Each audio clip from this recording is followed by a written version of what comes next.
Good afternoon, everybody. Today I'm chatting with Lobo Tiggre from The Independent Speculator. In this interview, we talk about gold stocks and why there's some gold equities that are so beat up and whether or not now is the time to start looking at some of these great names that are trading at incredibly depressed levels. We also talk about inflation and what's going to happen to the global economy if interest rates don't come down over the next 12 months. And then we also talk about uranium. Lobo is one of the guys that was very early on uranium, and he tells us where he thinks we are now in the cycle.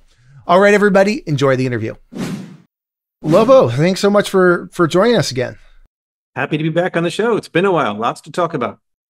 Yeah, so we were talking pre-interview, and we were talking about gold, and I was commenting to you about some of the junior gold stocks I see and how I see tremendous value there. But I just pulled up the chart of Barrick Gold here, which just looking at this over the last 5 years, Barrick stock is essentially flat. It's up 14% as we're recording this. And I think that the price of gold is over the last 5 years has gone from what, like sub $1,300 to $2,000. So the price of gold is up over 50% over the last 5 years, while the price of one of the major producers, and I just pulled up Barrick as a random example, is up 14%. What do you think's happening in the gold market right now? Boy, there's so many ways we can go with this, Steve, but it's important to bring this up because first and foremost, let me say, I absolutely see this thing that you're putting your finger on as an opportunity. I think it's a spectacular opportunity.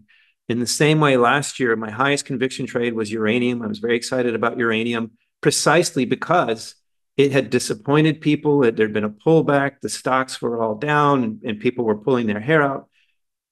And, you know, but the fundamentals, the outlook, you know, the price hadn't really corrected that much. The stocks were on sale. It was a great risk reward question. I see the same thing in the gold space. So what's happening, Mr. Market isn't one guy that we can call up on the phone and say, hey, why'd you do that? A bunch of different people with different imperatives. But there are several reasons that make sense. One is that many of the majors or visible producers that go to, or even just the names that people in the space know, have underperformed in many ways. You brought up an example that has famously run into some really severe difficulties. You know, getting your license yanked in Papua New Guinea from one of your big mines is a big deal. And you eventually fix that, but at a high price. And meanwhile, you underperform. And, you know, other majors of, you know, Franco-Nevada is recently in the news. I don't normally talk about specific companies, but I think this is pertinent. Like, it's not just one company.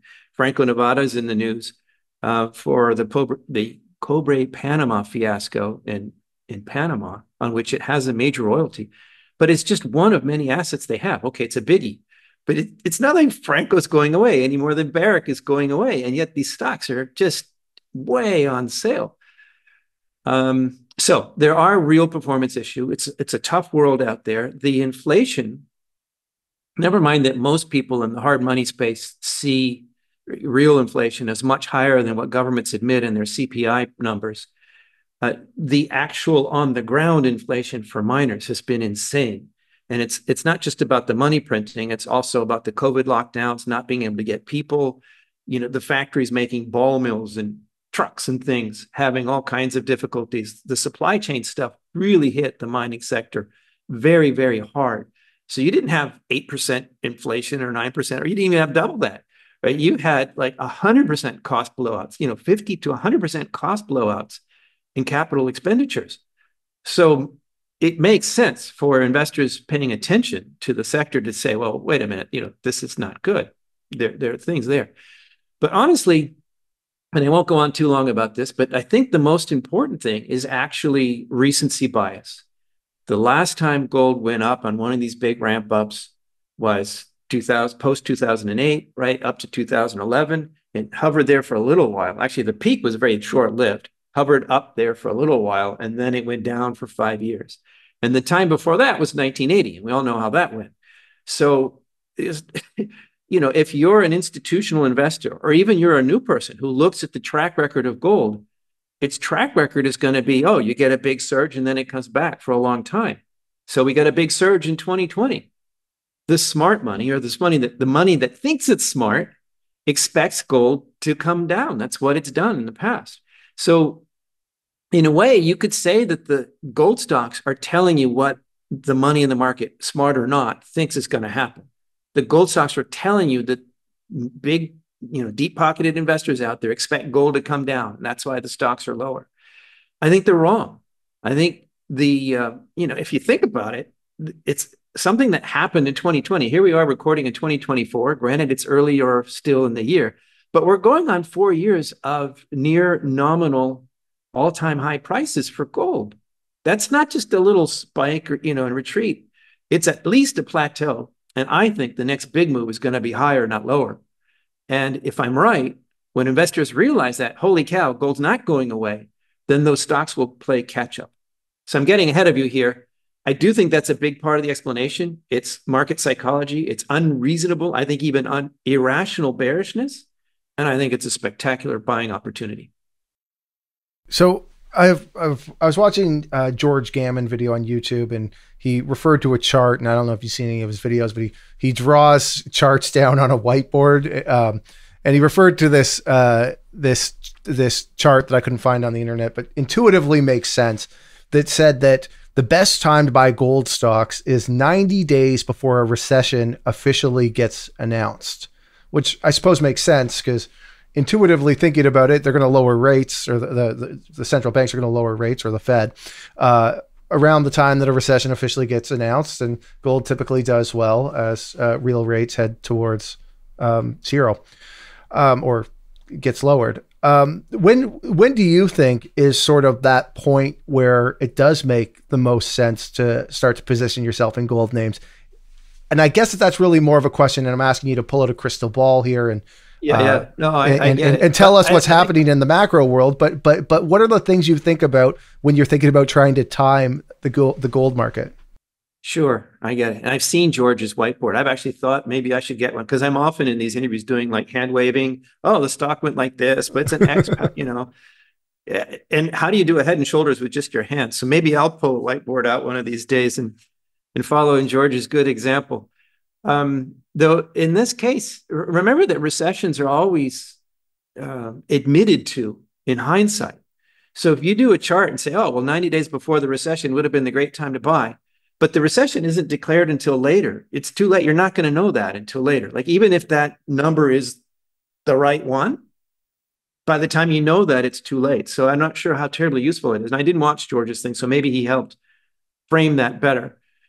But I'm more of a fundamentalist anyway. And, the basic truth here is, and all of my mentors and, people with decades more experience than I have always said, nobody times the bottom, right?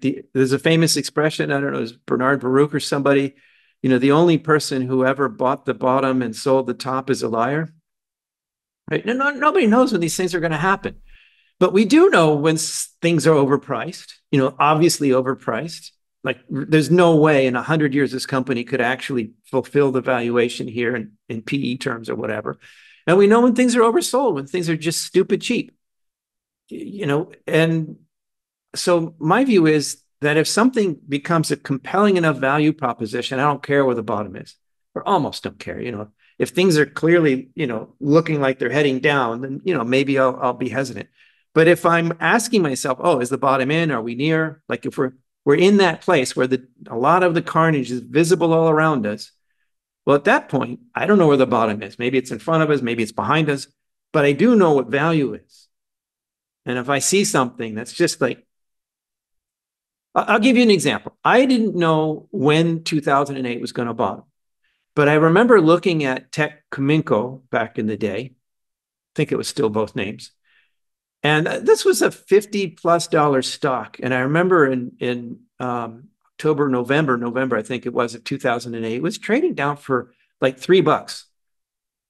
And I thought, and I remember making this case to my peers at Casey Research, this is tech. It's on sale for $3. This is a no-brainer.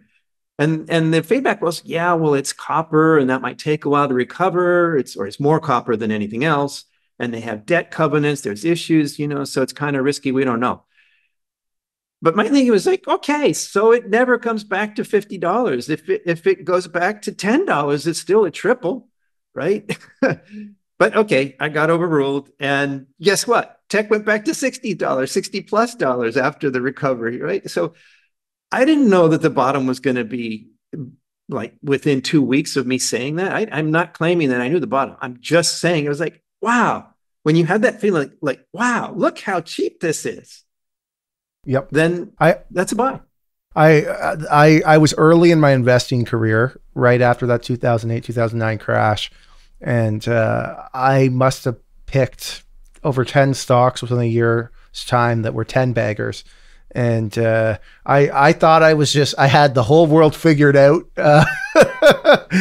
Investing was easy because you could find these companies on paper that were trading at, 1 to 2 times EBITDA, that were businesses that weren't going to go away. There was just a liquidity crisis in the equity markets and the prices were getting slammed. I think there was a point where Sirius XM got all the way down to a penny. And then it was like $10 stock a couple years later. I might be remembering that wrong, but there were a couple names like that where just people were forced to liquidate positions into a no bid market. And if you happen to have cash and know the right names, you can make a lot of money. So let me just jump in on that. Yep. That's an important lesson to basically, I never go all in. No matter how excited I am, I never go all in, because if something like that happens, you don't want to be illiquid. Yeah, I've learned that lesson the hard way. But that's a good point. You don't want to be overly positioned in case the market, you hit an event like 2008, 2009, which I'm not a macroeconomist. I've learned enough. It almost feels like the more I learn, the more I realize I don't know anything. But when I look at what's happening in the world today and how we've just, yanked interest rates up from near zero to 6%. The CRA, which is our IRS here in Canada, is charging a 10% rate on people who owe tax money. Obviously, that's going to be affecting small businesses as well. I can't imagine that we aren't going to start to see pockets of the economy blow up in this interest rate environment. Do you think I'm wrong there? Because we look at a lot of this U.S. economic data, it keeps coming in and everything seems to be fine, but there has to be pockets of the economy that aren't built for these interest rates. Well, no, that's clear, and it's not everything is fine. Really, the pillar, I've likened this to a one-legged stool that the U.S. economy is wobbling on. And that's this laborer / consumer, the supposedly strong labor market. Here I am waving my hands again. It enables, all the high quit rates, the jolts, all these numbers and showing, that our blowout jobs report in the last month, right? He shows this strong laborer who's therefore still spending and therefore everything's fine. And there's pundits online on financial media that will even go so far as to say that by definition, we can't be in recession if the labor market is strong. Well, that's actually not true. The labor market is an important part, but only a part. Labor is a price, not the only price in the world. I mean, we clearly had an earnings recession, and to the extent that many companies beat last year, they beat lowered expectations. Right? We had a freight recession, we had a manufacturing recession, we had a commodities recession. And if you look at segments of the labor market, I don't think it's as rosy as the pundits say at all. That said, let's take a step back. So basically, I'm agreeing with you. My view was actually, I got to take my lumps here and say, I thought that the global economy was going into a deepening recession. The US would not be spared. And I thought that would become evident by the end of last year. And if we look at the so-called rolling recession that I've been talking about, you could say I was right. But, GDP hasn't gone negative yet. According to the official numbers, you can say I was wrong. And I couldn't deny that. Like officially, there was no recession. I was wrong. But as you mentioned, and these other factors I brought up, it's all still there. Like none of the reasons for that call have changed. And so my current call is I'm doubling down. I still think you're right. I'm right. And I think that will become visible this year, probably by the summer. Let me throw a couple of ideas out there. One is that the famous long and variable lags. There are a lot of pundits out there saying, oh, well, if they haven't shown up so far, they're not going to. If we haven't had a recession by now, there's not going to be one. That's simply historically ignorant. At the average length, depending on which numbers you look at, I've heard numbers from 18 to 24, and actually RBC recently came out with a 27-month average length of long and variable lags. If so, then we're basically getting to that average length now. If you go with the 27-month number, that's this summer, like June, July. So to conclude that, oh, if the recession hasn't shown up yet, it's not going to, is simply inconsistent with the historical track record, a very long historical track record, by the way. It's just wrong. And there are a lot of reasons to think that this time the lags might be longer than usual, right? That would just be an average, right? If such as the fiscal stimulus, everybody talks about the grossly misnamed Inflation Reduction Act and how that was 2 years ago, we spent all this money. It's not actually correct. 2 years ago, we voted for, or the US, appropriated these funds. Doesn't mean they're all spent. A lot of it's just starting to be spent now. That's an enormous pig going through the python, and people are saying, oh, well, it's already gone through the python. No, it's even arguable that part of the pig is still going into the python. They appropriated so much money that some of it's been reappropriated for other purposes because it never got spent. So that's one reason why the long and variable lags might be, unusual. I also think, though, that more than that, it's hard to say. We are literally in unprecedented circumstances, uncharted waters. So I'm not going to rely too much on my chart of the previous recessions. Oh, by the way, here's a chart that's wrong. The leading economic indicators have sort of bottomed, and the US LEI have never gone this long without a recession. So that pattern is broken. Now they're still negative, so maybe not entirely broken, but I'm just putting that out there. Like if we say we're in uncharted waters and then you pull up a chart and say, oh, this proves we're going to be in recession, well, you're kind of contradicting yourself. I'm just saying there's good reasons to be cautious here. So long and variable lags. The thing, though, is the labor market, right? Labor is the last leg to fall. If I'm right about that, and the one-legged stool is about to tumble, we're going to see, a number of things that we've long been expecting, and that, gold always does well in a recession.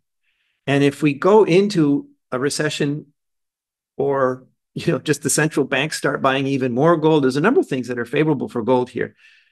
There's not a whole lot of downside besides an absolutely Goldilocks scenario, which nobody really believes in. The mainstream view is still soft landing, and soft landing is actually still a recession.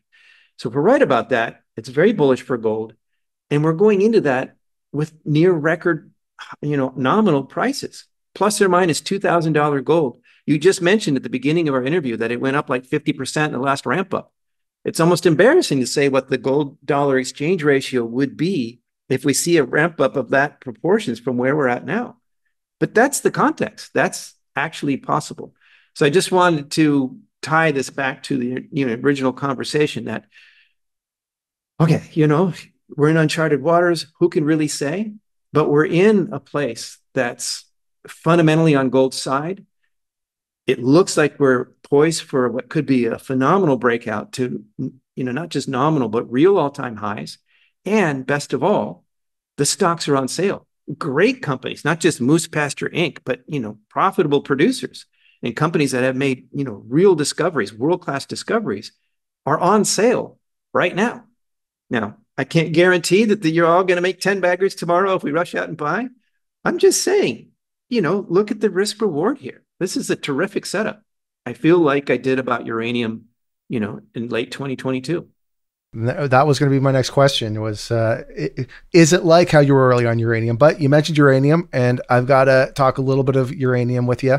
I know that you have thrown a little bit of cold water on some of the uranium hype that's out there on social media. You know a lot more about what's happening in uranium than I do, and something that I think about a lot.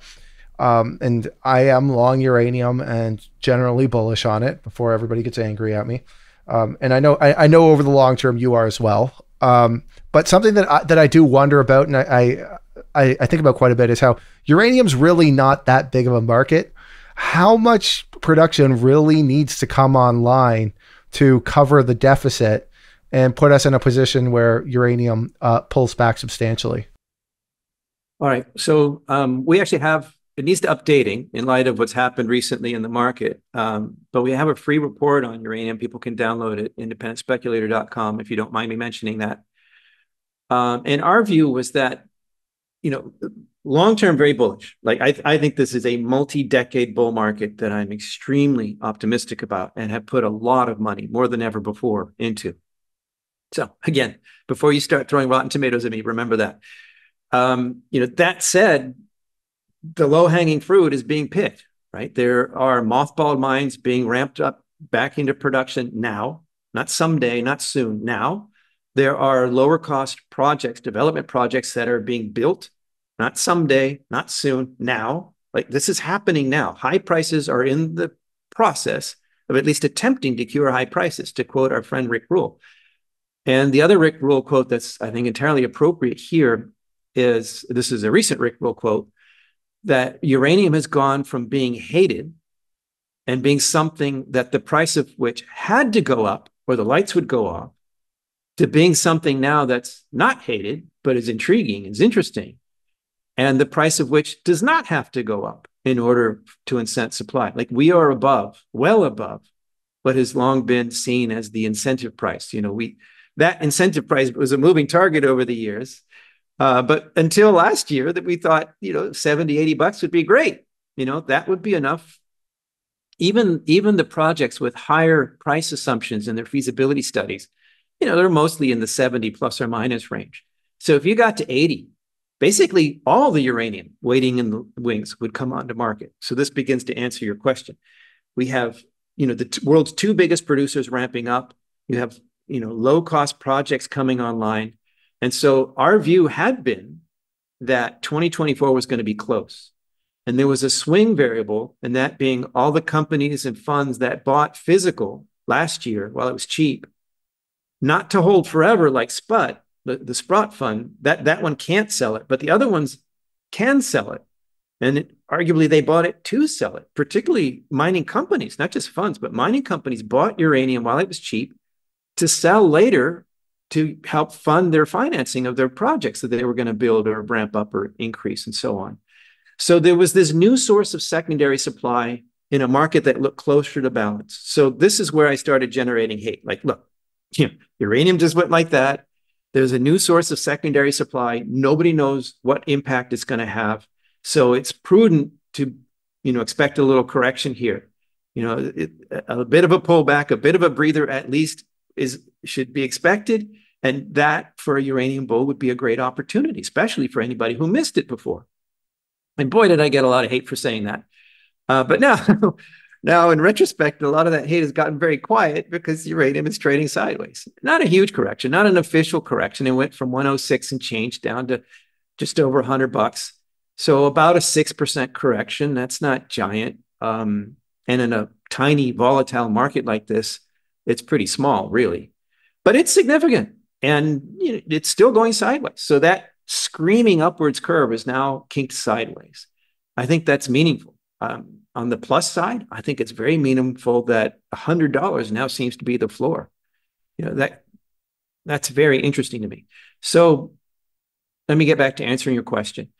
It had seemed to me that 2024, it may or may not have gone into a surplus, but it would be close. And that made me very cautious about uranium in 2024.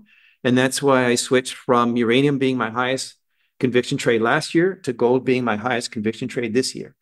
Then Kazatomprom shows up and says, guess what? Our plans to ramp up production from minus 80% to 100% of our permitted production level. Well, we're not going to be able to do that this year. And we may not be able to do it next year. And so basically they just yanked, these aren't my numbers, but I've seen multiple sources saying about 9 million pounds off the market, which is significant in a 180 million pound market. That's basically 5%. Cameco has been ramping up and they're still guiding for 18 million pounds each on their two biggest mines, but they also reported difficulties. Both of them have struggled to meet guidance. And by the way, Kazatomprom, the world's largest and lowest cost producer, actually produced less uranium in 2023 than 2022. I think that's a bigger shocker than the cut in guidance. I mean, guidance is always wishful thinking anyway, in my view. But to actually fail to increase when you said you would, to produce less, that really tells you how serious the trouble is. So if the world's biggest and best producers are struggling to increase production, who knows how all these other juniors that are trying to do the same will do. And that aside, at least 9 million pounds that the market expected this year are apparently not going to be there. So I've changed my tune. This is a long-winded answer, Steve. But the point is, I think the balance has changed. And whereas I had thought that we might see a slight surplus this year, I no longer think so. The market is putting a pretty firm floor in triple digits under uranium. I think that's very significant. So I now have as much conviction about uranium headed higher this year as I do gold. I see it very much as a year for the two yellow metals. And sorry, one more thing. I think this is really worth stressing, is that it's a thing of beauty to me that it's for very different reasons. Let's say I'm completely wrong about the recession and gold just, struggles lower over the next year or two because team no landing wins, right? That would actually help uranium. And on the other hand, let's say I'm right about recession. Uranium is used for baseload power. We're in a supply crunch situation. I can't say it's recession proof, but it's highly recession resistant. I mean, it's not like, Back to the Future where the professor can pour beer in the fusion reactor and it works. You've got to have uranium. There is no substitution right now. So I think that, betting on the two yellow metals this year is a self-hedging speculation. It almost in a sense feels, and I was chatting with a broker earlier about this today, that we kind of went through this ESG bubble where we'll say people's ambitions or intentions got the best of them, and a lot of money went into a lot of projects that weren't necessarily that realistic and ideas that probably weren't that realistic. And then we got nuclear power, which has always kind of been around. It got really beat up, at least in terms of sentiment. Nobody wanted to build nuclear reactors. They don't want them near their homes. And I'm sure you've got some ideas on what happened there and who drove a lot of that narrative. But it does kind of feel like we're now at a point where, as energy costs continue to grow and we're trying to find more reasonable solutions as opposed to maybe ambitious solutions that never seem to happen, that it's time for countries to start taking nuclear energy production more seriously. And it does feel like that, like we've reached that tipping point over the last 3 years. And the future for nuclear probably looked more like everybody thought it looked back in, say, 2010. I thought you were going to say 1960s and 70s. Remember the Jetsons, right? That was a nuclear powered future in which George Jetson had a job that he had to work 3 days a week, a few hours pushing one button. That was his job.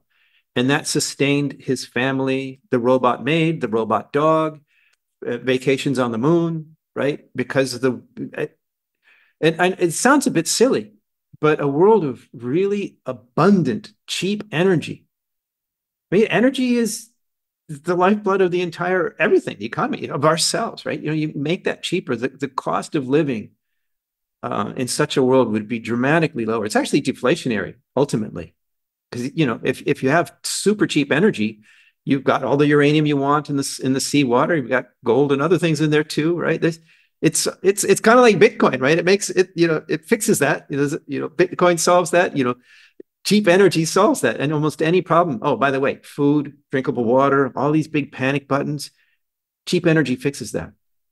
So, yeah, it's really quite exciting. And I absolutely agree with you that the sentiment has changed. It's an idea whose time has come again.